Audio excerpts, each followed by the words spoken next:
Welcome to The Breakdown with Brodkorb and Becky, a weekly podcast that breaks down politics, policy, and current affairs. I'm Becky Scherr. And I'm Michael Brodkorb. Today we are back with our regularly scheduled programming of politics. We are pleased to welcome Representative Leigh Finke. Rep. Finke just finished her first term representing St. Paul, Falcon Heights, and Roseville. Today we are going to break down Representative Finke making history for becoming the first transgender member of the state legislature. Then we are going to break down Finke's leadership on the passage of gender-affirming care legislation this past session. Lastly, we are going to break down Representative Finke's take on her first session and what she hopes to accomplish in her second. We're going to end the show with our first football picks for opening week and share more about the Breakdowns Pick'em League. And we have one housekeeping note this week. You will no longer have to agonize over how to survive the week without a new episode. Starting next week, our weekly episodes will be released on Tuesday mornings instead of Thursdays. We have a great lineup set for the coming week, so get ready. Thanks for joining us and enjoy the show. Well, Becky, did you have a nice Labor Day weekend? We sure did. We headed to the great state of Wisconsin, your favorite. Went and saw the in-laws. Congratulations. Yeah, the baby was a gem. Both ways in the car, perfect. Is he good in the car? You know, he is. We did it was actually Labor Day last year, so he was just about 2 months old. We did our first trek out to Wisconsin. It's about 3.5 hours, but we stop halfway through. Super easy highways almost the entire way.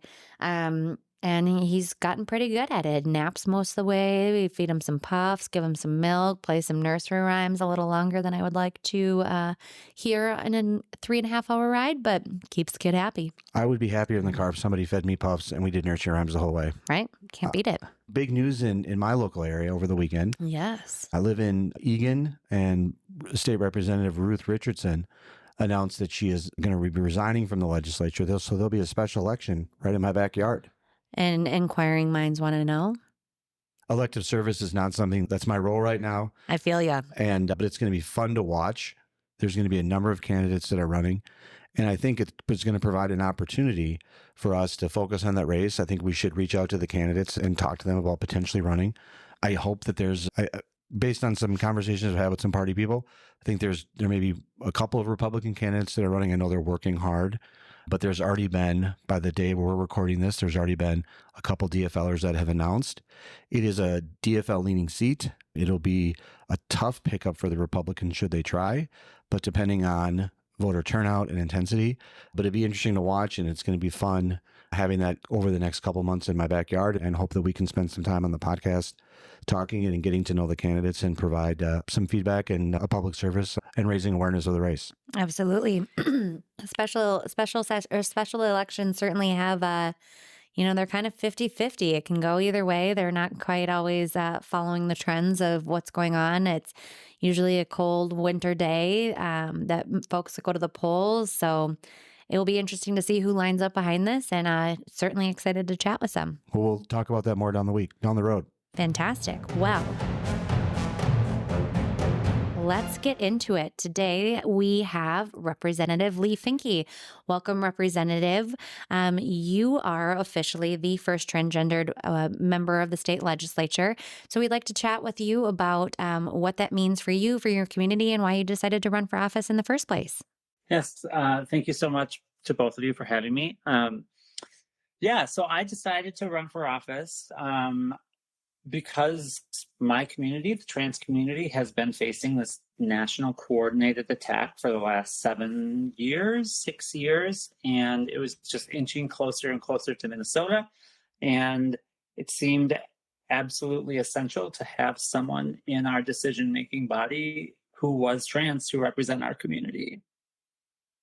Representative, when Becky and I started this podcast and we were talking about people that we wanted to have on, you were one of the people that we wanted to have on. We were drafting our list because it's so important for us, particularly in this day and age with the kind of the political rhetoric that's going on both sides, that we create a space where people can have conversations and people are treated with respect, and we can have those type of conversations. So I really want to say at the onset that I appreciate you trusting us enough to come on the show and have this discussion with us. And we really hope that it's a positive conversation and you'd consider coming back at the end, but we'll let you ask that at the end. Talk a little bit about, if you could, how your first session went and how that experience was for you. Yeah, if I can quickly respond to your first comments, I appreciate you saying that. And we have interacted numerous times over the past few months, and I wouldn't be here if I didn't feel like that was true. So I'm grateful to both of you for creating an environment where I would want to be here. I don't want to be on every podcast, but I'm happy to be here. So I appreciate that work that you're doing. Thank you. Yeah, and to the question, my first session, I thought I kind of had a grasp on what it was going to be like to be in office. I've been around politics a long time. I've been an activist, and I've been in media, and I've been a reporter. I've been at the Capitol a lot, and I just kind of had this sense that, it's going to be a lot, but I'm going to be able to handle it. Being a trans person in public toughens you up, I think, in certain ways. And I was really excited to just get in there and do what I could do to represent my community, which I did do. But I will say I vastly underestimated how difficult and how, just how much attention there would be, how quickly, the amount of attention, I guess, isn't that surprising, but the rate at which my life changed did surprise me. It just happened so much quicker than I expected. How did it change? Different than what you expected? Can you give our listeners some examples of what that arena, like stepping into that arena, is like? Yeah. And to be clear, vastly for the better as well as for the worse, right? And more for the better. I have said before that I think part of the reason that my campaign, after I won the primary and then, my time in office got as much attention as it did is because of the vacuum that existed, right? And we didn't know there was a vacuum until someone was there to fill it. And when someone was there to fill it, it became very clear how necessary that was. So the community, the trans community, the gender expansive community, families, allies, people have just been incredibly supportive. And I've heard every day, probably since I launched my campaign, from people who are excited, happy that I would be there, willing to support me, coming out, supporting in any way they can. But like with all advocacy, visibility brings negativity, right? One of the reasons that this campaign against trans people nationally has been as successful as it has is because trans visibility has steadily increased.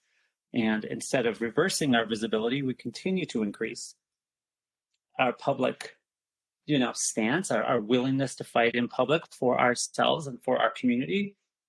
And so that is going to draw out everybody who doesn't want that as well. It's not new to us. We're not the first community to suffer this. We're just the current one.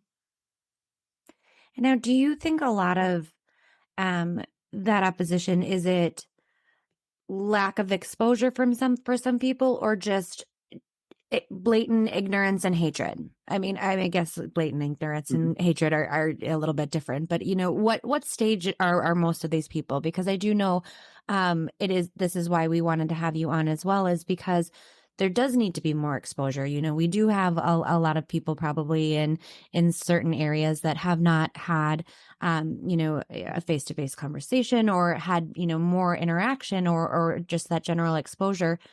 But I do understand a lot of this is just folks choosing to be hateful and choosing to be against you and what you stand for and who you are. Yeah, that's a really important distinction, and it's one that I'm always making, right? I've said many times, and I think most people agree, like if I'm having a conversation with somebody I don't know, I can very quickly tell the difference between a person who's not been exposed to trans people, maybe doesn't have comfort level with queerness, doesn't understand the trans thing, right? Like when I transitioned as an adult, I encounter that constantly. And I get that, I have conservative family members who live out in rural Minnesota, and, it's a different world, and I still travel there. It's very different and very obvious when that is the case versus an individual who is anti-trans, who holds an anti-trans worldview, who thinks trans people are not real, or whatever version of, their political or religious beliefs lead them to. Like, that's just a different conversation. And I would say most of the people that I encounter are in that first category, right? There's a small number of extremely cruel people who have targeted me and my community in the state of Minnesota. Larger than I'd like, but it's much smaller than the other category. So when you're out there and you are interacting and you find someone that you're having a conversation with that maybe does have that lack of exposure, what can you share with our listeners if there is somebody listening that has not as much exposure or has friends or family that they would like to help educate in a way? Is there any tips or anything that we can help to help that exposure or knowledge? Yeah, I mean, I think it's really important to just acknowledge, like when I'm interacting with a person who I don't know, right, and that always brings me a moment of uncertainty, and we have to get over those vibe checks, if that person indicates to me that they're just not going to sort of come along with like, oh, I see you, I recognize who you are, I just remind myself, and if it's appropriate, I remind them. The trans people have always existed. The record of trans people exists throughout all of human history and every community and civilization. We're not new. We're just new to you.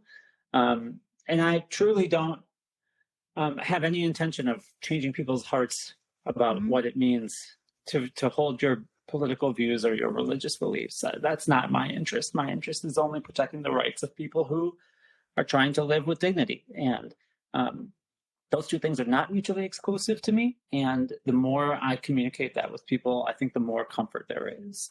It's not important to me that you, quote unquote, believe in trans people. Like, I don't debate my existence. You believe whatever you want. That's not the argument that I'm interested in having as a person who's at the Capitol working for my community. And I just have one more question. So I've talked a lot about, I'm on many issues. I identify as Republican, but I don't always, especially when it comes to social issues, don't align with my party a lot.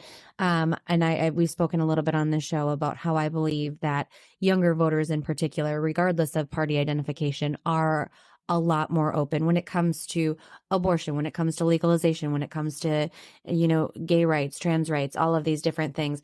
Is that something you have found across the political spectrum? Do you believe that younger voters are maybe a little bit more open to things than maybe some of the older voters?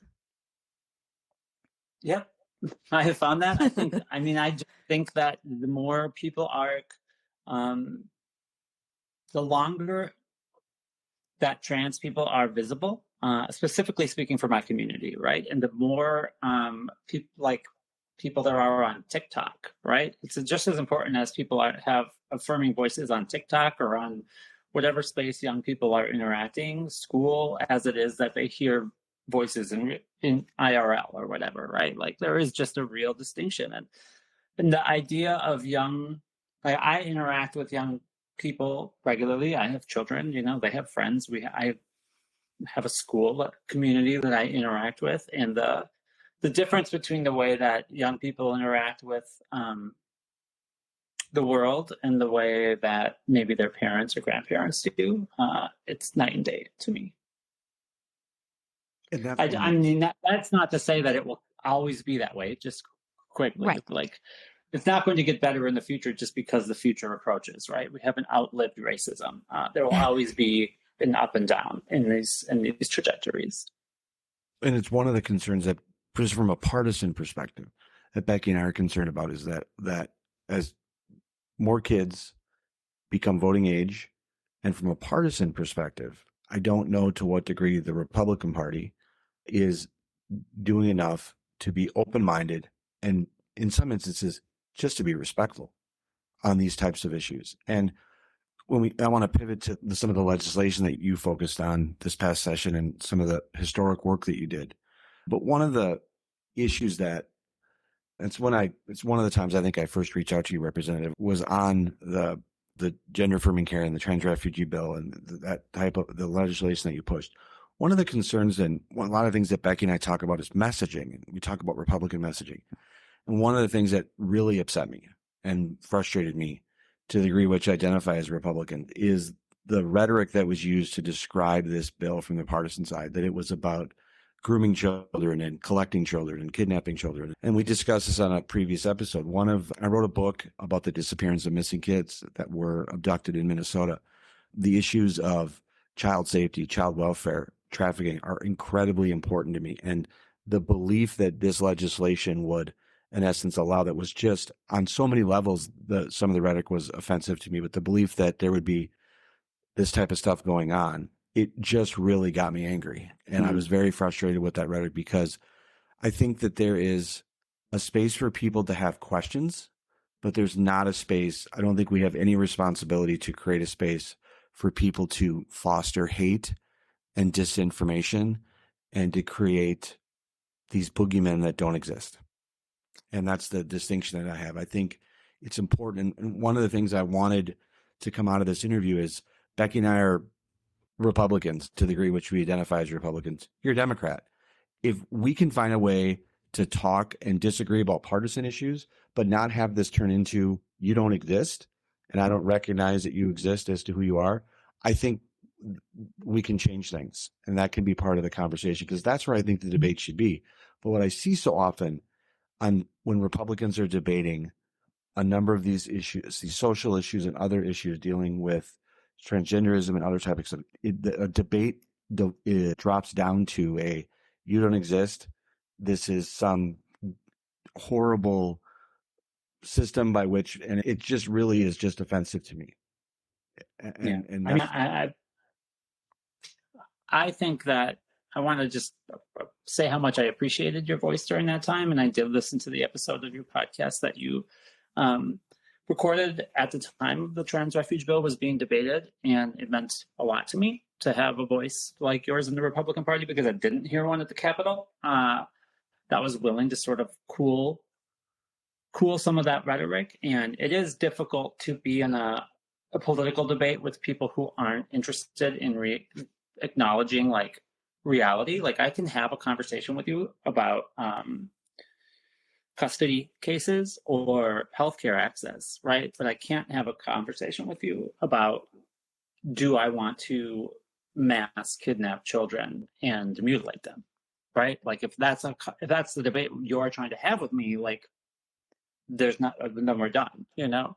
And very quickly, I was to the point I made earlier, very quickly, that's what happened. And it just spiraled so out of control, so much quicker than I expected, and left us just in a position where there couldn't really be any conversation. Is there a lack of, one of the things that and without wanting, I'm not trying to put you on the spot or have you disclose private conversations, but I have a sense that in a lot of the debate that was going on, that some of the Republicans were playing to their base and playing to a different audience, and that they were saying one thing versus how they were acting in private. And I do hope that there have been some examples this past legislative session where you had dialogues with Republicans on issues that have been positive. I hope that is an opportunity that you've experienced so far. Yeah, I mean, generally speaking, I have. I mean, across issues, right? I mean, it's also worth pointing out that I only carried one bill related to trans people last year. It's one out of the 37 or whatever bills I chief authored was specifically about trans people. So there are many issues that I care about deeply and passionately, and I'm arguing and having good conversations with. A human services committee, is very important to me. And I had many good interactions with people around queer related issues and non. But about this issue, I didn't really. I did have, there were a couple of people who came up to me and just said, like, I don't really share the values that are being expressed by some members of our side, but I didn't really get a chance to have fruitful conversations. But I'll be back next year with more work to do. So, well, I hope that those opportunities exist. I hope those opportunities happen for you. If you could just, I want to just give you a pre-lane to talk about why you felt the need to introduce that legislation, why it was important to you and your community, and what it means for the state that it now exists. Yeah, so when I got into the race, like I said at the beginning, it was because there was a sort of the national campaign against trans people was sort of getting closer and closer to home. We had members of the House, most of them are now members of the Senate, who were talking about things related to trans kids that were, just debunked national garbage, right? Things that I don't particularly usually repeat, but it was just disturbing to me that it was happening, even though we were in a divided government, so nothing could pass. I didn't like hearing it. I didn't like seeing it in the paper. And so that's why, one of the reasons I got into the race when there was an open seat to run for. And then by the time that happened in late February, I was very late into the race because I waited for redistricting. By the time I was elected and we were starting to look at what we wanted to do, several states had banned access to gender affirming care for kids, banned or restricted. And it became clear that this work was something that we could do in the state of Minnesota to benefit my community, right? Because there isn't a lot we can do proactively to help our community. We're either in states where there is an tax being made on our rights, or we're in states where that's not happening and we have access to health care. But this sort of the trans refuge bill would allow people in close by areas to access health care. It was a very clear statement that like we can do this to help people, and we should. And then, by the time we had hearings in judiciary, we heard it in judiciary, and then by the second hearing, North Dakota and Iowa had banned gender affirming care. And then by the time it got to the floor, South Dakota had, and it was just, numbers were turning so quickly that it seemed like something the argument became more and more self-evident, right? If we believe in the value of accessing this healthcare and the states around us are just taking it away, that's exactly what we need to do. This is the argument for what we're doing. And I never wavered from that. I made sure that that was a priority. It was not necessarily a priority for leadership before we got there and the Queer Caucus organized and was created. I was elected chair, and this was put at the top of our priority list. And, we made sure that we got it done, and we got it done as soon as we could. So I was going to ask, and I mean, you kind of just answered it, but if you were not elected, do you think that this would have gone through, or do you think it would have just been lower on the priority list and maybe in subsequent sessions? Yeah, it's hard to know for sure, but I do take the stance that without a vocal trans person calling for this, it wouldn't have likely passed. And I was trying to get leadership's ear on this, and as a first timer, I was kind of just leaning into the people who knew, right? Jamie Becker Finn, Representative Becker Finn, was my mentor, remains my mentor. She really coached me through what the steps are, like this is what you need to do. This is how you do it. I would talk to the whip, and the whip would say, well, if you want to get it to the floor, whip the bill yourself because it's not on our priority list. So that's what I did. I just made sure doggedly that it stayed on people's radar, that we had a vote. Once we got close to it, I started dogging the Senate to make sure that they were getting it. So I really do believe that it was my ability to just prioritize it personally that made it happen.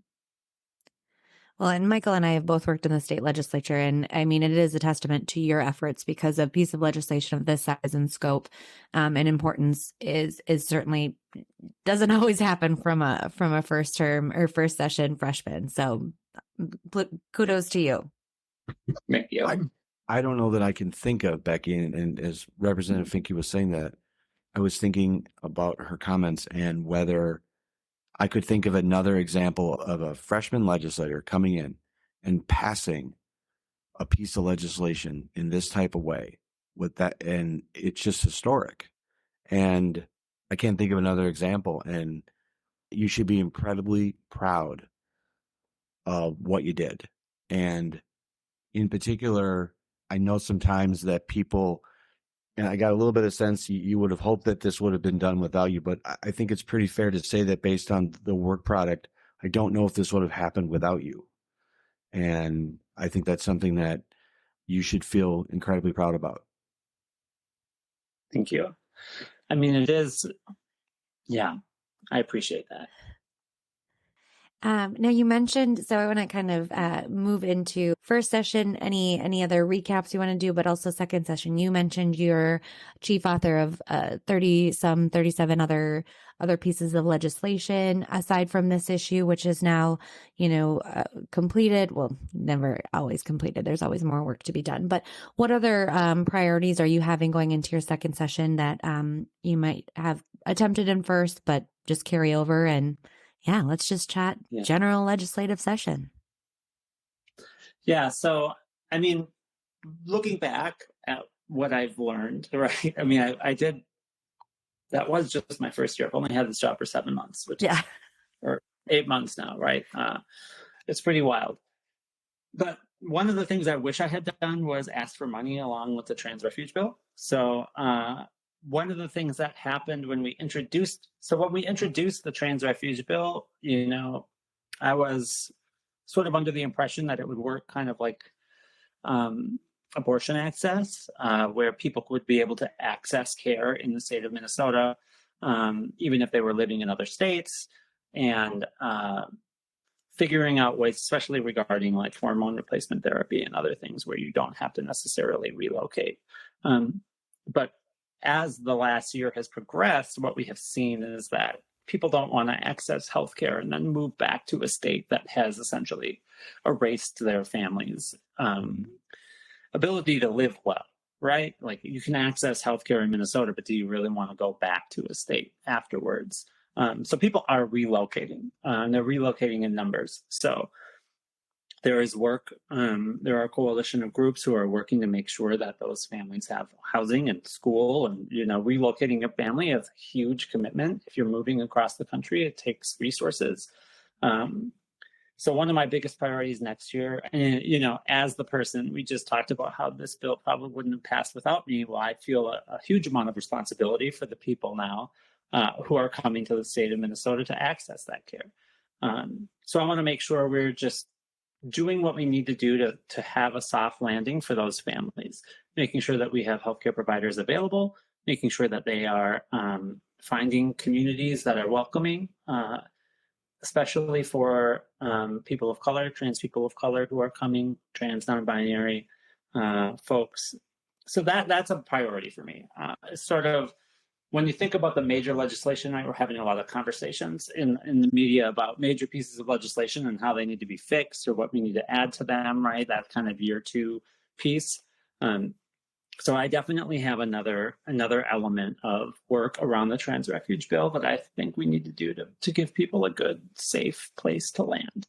I also want to do a trans, or what I'm calling a gender affirming rights act. This is similar to the PRO Act. I'm increasingly concerned about court rulings around the country that are being made by what I would call conservative courts that are allowing gender affirming care bans to go back into effect after successfully being blocked legally.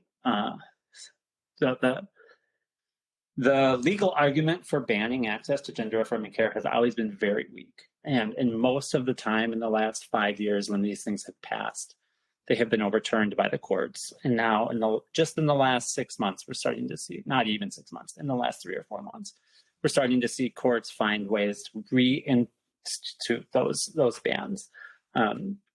Those are getting challenged. We know how this works. It's going to get to the Supreme Court. I'm very concerned about the fate of that ruling. So I'd like to, similar to the PRO Act after the Dobbs decision, I'd like to just not wait for the Dobbs decision and just get that right to healthcare in our Constitution or in our laws. And then I want to do a bunch of tree stuff. I did a lot of tree legislation last session. I care deeply about trees and climate. I want to. I authored the Emerald Ash Borer Response Bill, District Energy Waste Bill, and then a tree replanting provisions. And I have a lot more on that I want to do. I think that getting a lot more tree canopy is very important to me. I said several times, I think the most important bill that I wrote last year was the Emerald Ash Borer Bill. The longest consequential thing that we are talking about in terms of our trees is the Emerald Ash Borer. So, but nobody ever interviewed me about that on a national stage. So I just kind of pump that into you whenever I get a chance.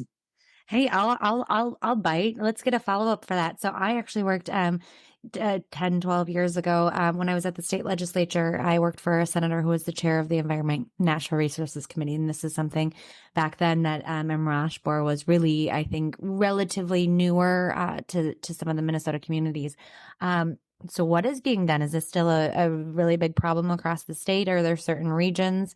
I know we've lost a lot of trees. I still, when you're driving down and you see, it painted or the rope around it, that, it's being cut down. I mean, it's sad to see. Yeah. So it's a massive problem. The scale of problem that the Emerald Ash Borer is presenting is just well beyond what I think most people understand. And they do see their trees being cut down. In the 7-county metro area, we've taken down a large portion of the public land trees that are these infected ash trees, sick ash trees. But only about 10% of ash trees in the state of Minnesota are on public land. So we have 90% of the emerald ash borer infected trees in the state of Minnesota that have not been touched. We need to figure out a way to get them. There's about 1 billion of them. We need to figure out a way to get them pulled or fixed. And so we really haven't even started in terms of getting the trees out. And the places that we have cut them down, especially in communities in North Minneapolis, for example, where they haven't been replanted and then they lose tree canopy, which there's a huge amount of studies that show a lack of shade has numerous health and economic outcomes that are negative in communities. So it's a double opportunity and problem here that we need to solve. I live in Eagan, and it is there's just been a massive loss of trees in our area through this, and it's sad to see. And so I hope your I don't know is 1/10 as much as Becky does, or 1/100th as much as you do. But I hope that there's some things that can be done to help some with the trees. There is talk, just pivoting, there is talk of a potential special session related to school resource officers. And I've been following obviously follow you on social media. What's your perspective on this school resource issue? Is there a need for a special session? Do you think the law is clear? What's your particular take on this issue, and if there's a need for a special session to clarify anything? Well, you follow me on Twitter, so you saw probably last week I was tweeting about the school resource officers and the evidence of their whether or not having SROs in our communities do or do not help violence outcomes in the state of Minnesota. And I know that there is a broad range of opinions about this, right? I actually think SROs are one of those issues, similar to conversations about guns, similar to many conversations that we have that are just, it's not just that they play differently in different communities, it's that they literally are different in different communities. What we're actually talking about are two different things. And if so, I'm a very evidence-based person. If you have SROs in communities and urban schools where there's a high population of BIPOC students, it's pretty clear that there's a really negative outcome to having a lot of policing in schools. If you have them in districts that are second-tier suburbs or exurbs or rural, it's a totally different environment with a totally different outcome. So one of the challenges that we always face, of course, is that we are making statewide laws for communities that have very different realities. Nobody's wrong about what it means. It's that it means two actually different things. And I represent St. Paul, Falcon Heights, Lauderdale, Roseville. We are very diverse communities.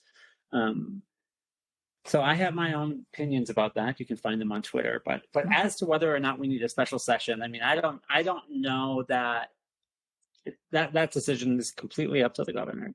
I do not believe that anybody should be kneeling on any child's neck. It doesn't matter how old they are. Just like police officers shouldn't be kneeling on the necks of people in the streets, they shouldn't be kneeling on the necks of people in the halls. Do we need a special session for that? That's outside of my pay grade. Republican legislators called for a special session last week. They had some members of law enforcement there. They were talking about some of these issues. Are you persuaded at all by some of their comments about the need that this would hinder their ability to, in some instances, even potentially de-escalate situations and stop them from growing? Or does it all, in your perspective, come down to where it's occurring? I have not been persuaded, but I'm not who they're trying to persuade. Right. I mean, I have values around what it means for our kids to be in schools. I have children in schools in Minnesota. I understand that there are difficult environments. And I don't think that turning my attention to those issues is going to help resolve that political issue.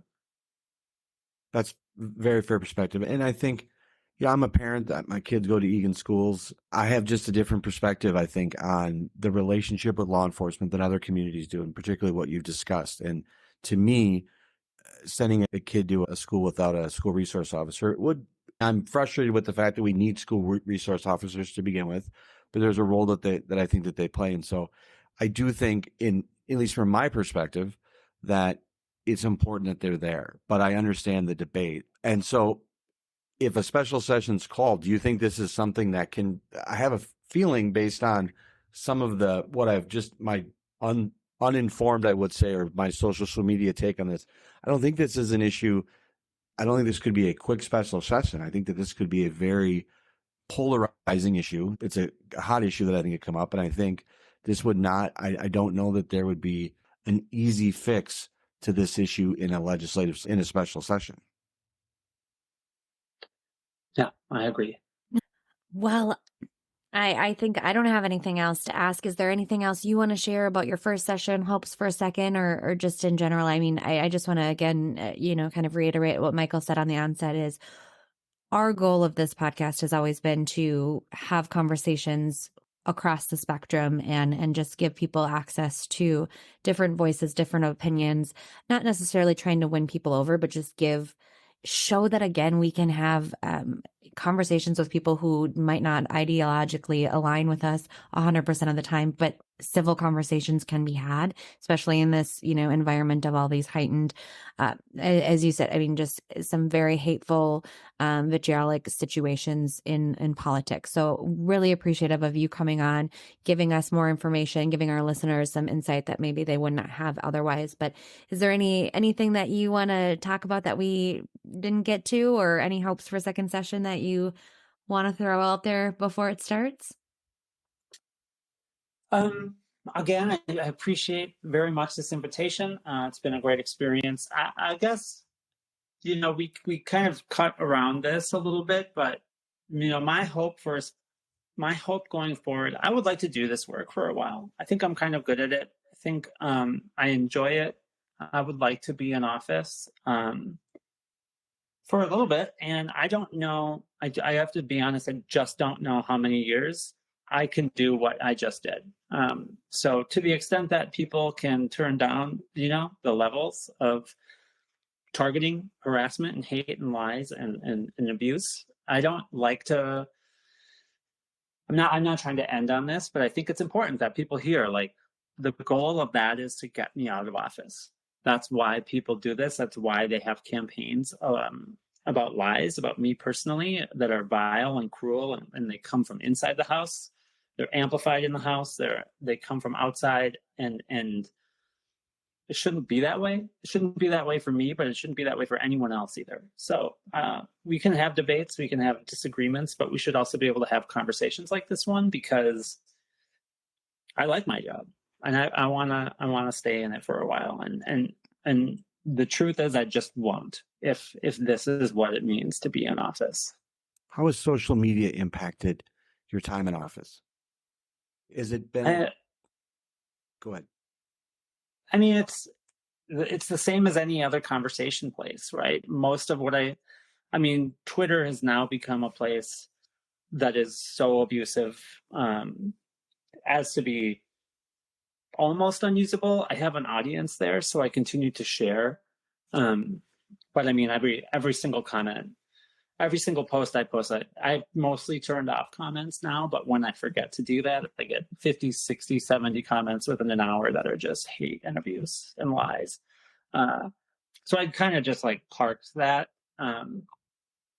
Otherwise, Instagram is a nice place and I enjoy it. It's just like up and down, just like everything else. I literally can only imagine, because I at one point following some campaign work I took 6 months off from Twitter because of the hate I experienced, which is, a small iota of what you have experienced and other people in the trans community. So I literally can only imagine, and I am grateful that you are pushing forward, and I hope it does calm down, because I do think it's important. Again, whether people agree with what you are pushing or stand for, they should believe that you are a human being who deserves to have a voice. And regardless of, yes, we certainly have freedom of speech. No one should ever get so much hatred and pressure that they cannot do what they want to do in this world. And so I'm hopeful you continue to push forward, stand what you believe in. I got to ask the infamous question we like to ask when we have legislators on. Any hopes for higher office at some point? Yeah, not really. Not right now. I mean, there's many reasons why, but I think I told my partner when I ran for this that I would do 10 years in the House. And then my kids will be older and I'll take some time to reflect, but it's hard to imagine there being anything in the next few years that would be desirable based on the experience I've just had. But also, like, there's options, so I'm okay with that. The 2 points. First of all, skateboarding. I want to note you're a skateboard fan. My skateboarding claim to fame is I skateboarded down my hill in my neighborhood, and I sent out a tweet about it, and Tony Hawk liked the tweet. I just went down my hill wearing a helmet. I felt like a superhero, but that's my skateboarding experience I wanted to share. I know you're a big skateboarder. Humble brag. A little bit of humble brag. My dad used to tell me all the time that skateboarding was a crime. I don't think it is, but I just wanted to share my skateboarding story with you because I know you're a big skateboarder. Yeah. I grew up with those "skateboarding is not a crime" bumper stickers out everywhere. Oh, funny. That's fantastic. Yeah.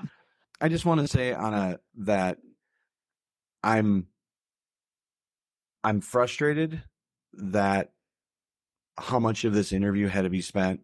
Again, we had to address it, how much ugliness that you've received. And I hope that because Becky and I wanted to have you on, and we wanted to create the type of space where everyone feels comfortable coming on, where we're obviously not going to platform particular issues and propagate lies, spin, and hate and rhetoric without pushing back. But simultaneously, we know that you have choices to make about what interviews you accept. And the fact that you would feel comfortable enough coming on and trusting us enough to have this conversation really means a lot to me on both a personal and professional level. And I just know what you just seeing on social media, I can't imagine what I'm not seeing behind the scenes and what you've endured. And I'm sure you get a lot of interviews that are well-intentioned. I'm sure you get a lot of interviews where people have not laudable goals. And I just want to say to you that it's not lost on me, that experience, although I don't understand it to the level which you do. But I do hope that you know that you always are welcome to come on this podcast, to come on and talk about issues. And if you have need to get out about whatever it is, you have a place to come on. And I hope we can find a space and we can set an example where we can disagree with each other without getting into such vitriol and hate about whether people exist. And I really hope that you'll consider coming back on. But I just wanted to say to you, just on a personal level, how much it meant for me that you'd be willing to trust us to come on. And I hope it was a respectful experience that you consider coming back. Yeah, I have enjoyed it very much. I appreciate that. I wanted to come on when we first started chatting, and back when the bill was being debated, and it was just too much. And I didn't realize like July was basically just a cloud of recovery for me. And now I'm back and I'm ready. And yeah, and one day I would love to be able to come on here and actually have a debate about gender affirming care. Like that's what I want to be in the world advocating for. And as long as we have to always talk about abuse, we don't get to actually have that debate. And that's what I want to do too, because I want your audience to know why it matters. So next time, that's what we'll do, hopefully. Good. I hope that the topics that we covered and we did it in a way we explained it, and I hope it's a launching pad for you to come back on. And we would love to have you back on, Representative. And where can people follow you? I know Michael mentioned a few times I follow as well. Where can we follow you on Twitter and elsewhere? Yeah, so I'm on Twitter at Leigh Finke. I'm on Instagram, Leigh for MN, LEIGHFORMN, and that's also I'm also on Threads now. I signed up for Threads when Twitter was getting too abusive, but it didn't really take. But I'm there too. And I post my updates there. But if you want to be interactive, Instagram, I respond to my Instagram chats. That's great. Awesome. Thank you again so much for coming on. And we hope my pleasure. Hope you enjoyed this warm weather for at least one more day. All right. Too hot for me, but yeah. Appreciate for you. All right. Thank you. Yeah. We'll chat soon. Thank you. Yep. We just interviewed Representative Leigh Finke. Becky, give me your take on the interview, what you learned, and what you thought about the discussion. Absolutely. We chatted about it a little bit with Representative Finke, and I just have to say, I think I'm proud that we are able to have a podcast where, somebody like Representative Finke, who likely has policies that are, largely different than the two of us and different priorities of what we want to see happen at the legislature, still feel welcome and willing to come onto our show. I think I'm very proud of that, but I'm very also proud and pleased that she said yes, that she wanted to come. I think it was a great opportunity to learn a little bit more about her, why she decided to run. We hear a lot more about diversity in all sorts of different ways of having folks of different backgrounds, geography, race, religion, sexual orientation, and identity on our screens in everyday life to increase that exposure. And I think that is one thing that is very great to look at with this, because I think that there is people who choose to be ignorant on this. There are people that certainly choose to be hateful. And it was really disappointing to hear the levels of which that has been aimed at Rep. Finke. But I think having more exposure and just folks learning more about who she is and what she stands for and is going to be helping move that needle along. So I enjoyed it. I was really proud of the fact that we've created that type of space where someone will feel comfortable coming on. I was disappointed, frustrated. The amount of time that I think justifiably, though, we needed to spend talking about the level of vitriol and hate. We're trying to interview someone, a sitting member of the legislature, and I think a lot of the time that she has spent in the legislature has been on the receiving end of attacks and criticism about whether she exists or not. Like she's Santa Claus. I mean, quite literally, that's what some people are basically saying. And it's just so disappointing. And I'm proud of the fact that we were able to have that. We've created that type of safe space. If you're a Republican or you're a Democrat, we're going to ask you questions. If you're an independent, we're going to ask you questions. But what we're certainly not going to do is we're not going to bring someone on the podcast and get into a debate about whether they exist and dehumanize them in any way. That's not what I'm interested in doing. I know it's not what you're interested in doing. I think we should be proud of the fact that Representative Finke gets a lot of media requests to do interviews, and she trusted us enough to come on and have a respectful conversation. Now, that being said, she's a Democrat. We're Republicans in some ways, and in some ways is assigned to me. But we can disagree. Representative Finke and you and I can agree and disagree on policy, but we recognize basic human decency. And I think what's so frustrating is I think a lot of time has been spent this past legislative session by her having to fight for people to recognize that she exists and who she is as a person, and that she has value and that she has worth and who she is as a person. And if we've humanized her in a little bit of way by having her on, I think we should feel good about that. But that being said, it's frustrating that we have to do that type of stuff.